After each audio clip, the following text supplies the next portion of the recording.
Finding serial numbers can be challenging from time to time, but always remember to look in the areas shown. So if you ever need to find the serial number on your club car, this is a 2018 club car, so the serial number would be right here, or sometimes it will be under this rubber piece, or sometimes it will be in the passenger side cup holder, and that just depends on the year of your club car. So this is a 2025 E-Z-GO Valor. On this model, it will be right here, but depending on the age of your E-Z-GO and model, it could also be on the drive shaft or sometimes down here on this area of the cart.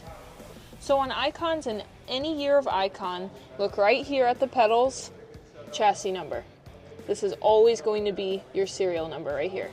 So on Cushmans are owned by E-Z-GO, so they're generally going to be in the same area as an E-Z-GO would. So this one right here on this Cushman is right here. Sometimes it can also be on the drive shaft, but if you can't find it anywhere on the cart, it's always going to be stamped on the frame of the golf cart. So in this 2020 Yamaha, the serial number is right here, but also make sure to check the steering column and also the glove boxes as well.